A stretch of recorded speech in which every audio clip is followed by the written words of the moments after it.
Hey, I'm Keith with Keith Johnson Custom Woodworking, and today I'm going to show you Woodpecker's latest one-time tool, the Exact Width Dado Jig. I'll admit, when I first took this out of the box, I was pretty skeptical. With all these knobs and sliding plates, it just seemed like way too much going on here to cut a simple dado. But I soon realized that after the initial setup, which doesn't take long at all, I could make a dado for any size material I was using, whether it was 3/4 inch plywood, which is 27/32, or 1/2 inch, 5/8, 27 millimeters, it doesn't matter. I can cut them all with the same bit. And ultimately that just saves time with whatever project you're doing. Not only that, you can also cut stop dados with this jig, which is pretty cool. So let me show you how to get it set up and how to use it. First, I need to install the guide bushing and then the router bit. Now that my router bit and guide bushing are installed, I can go ahead and route out the PVC edge guide. What that's going to do is give a perfect zero clearance insert and serve as a guide to adjust the width of the jig to any size piece of material you're using. To get the guide rails set up to the exact width on both ends, I'm using the guide bushing in the router along with the included brass spacer that is the same diameter.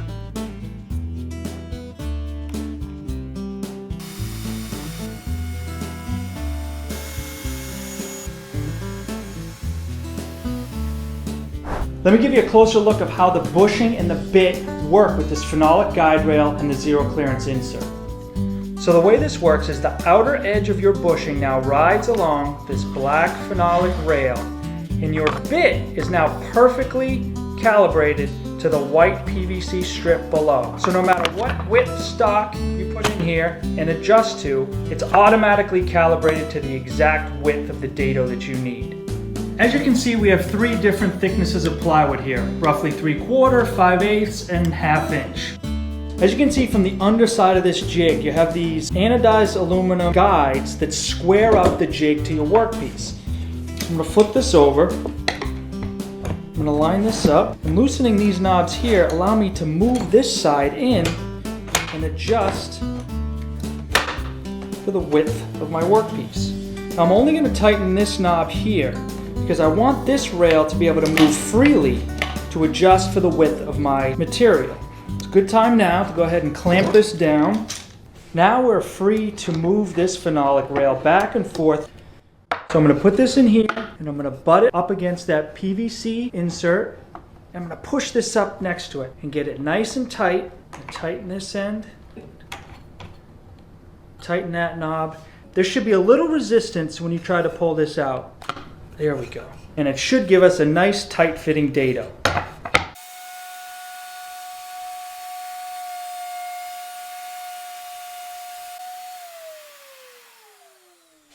All right, let's see how we did.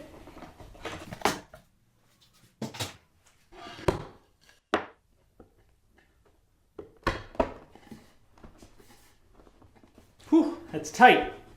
I mean, it's a nice tight fit, but if you were looking to build a case and then slide this in, that'd probably be pretty difficult. So perhaps I pushed a little bit too hard on that rail and got a little too snug.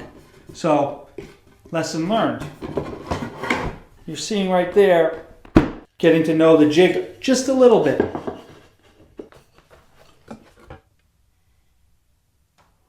All right, I moved the jig over, so now let's try it with some 5/8 plywood.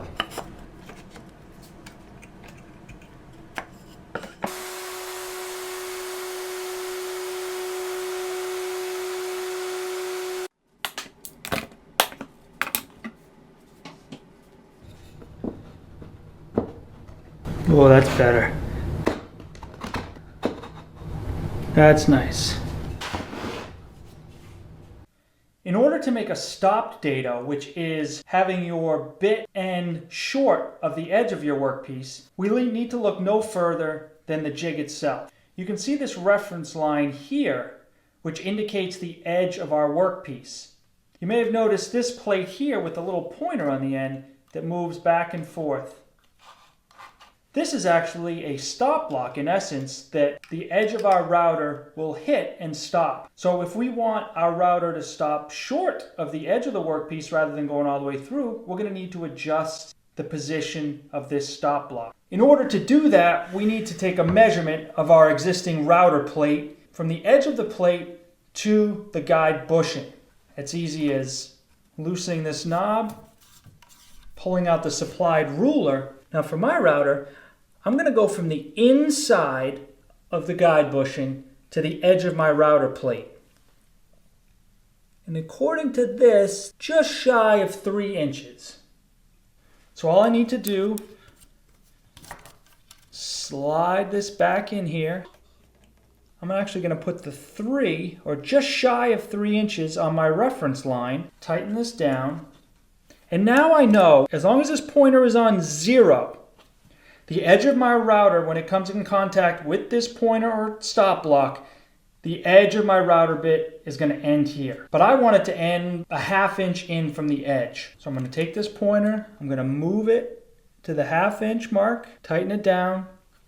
There's also one at this end, but this side is a little bit different. You can see this pointer here that swings around, and now the edge of this pointer is aligned perfectly with the edge of your workpiece. I can slide my ruler all the way down, and I'm going to put that 0 right where that pointer is. And now I can move this. Say we want to come 1/2 inch in. Stop it right there. Now again, my router plate, when it comes to the end here, would hit that, and the router bit would stop about a 1/2 inch in from the edge, giving me another stop dado on this end. Tighten both ends.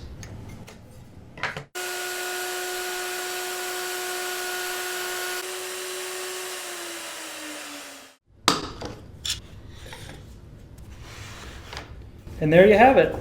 1/2 inch roughly from the edge, 1/2 inch roughly from the edge, perfectly stopped dado. And that fits in nice. What I really like about this is how easy it is to set up, how easy you can adjust it for whatever thickness workpiece you're working with. It's also an easy changeover if you want to do a stop dado, so if you're building a cabinet where you don't want that dado joint exposed, no problem. This will also open up to over 24 inches wide, so if you're building a bookcase or a cabinet that's 12 inches, you can do both sides at the same time. That way when you go to put it together, you know they're perfectly aligned. It's also built really well. You have this black phenolic guide rails, you have the stainless steel clamping pads, you have the red anodized aluminum squaring pads, so it's an extremely durable tool. Now you don't need a fancy router in order to use this jig. You do need a plunge router.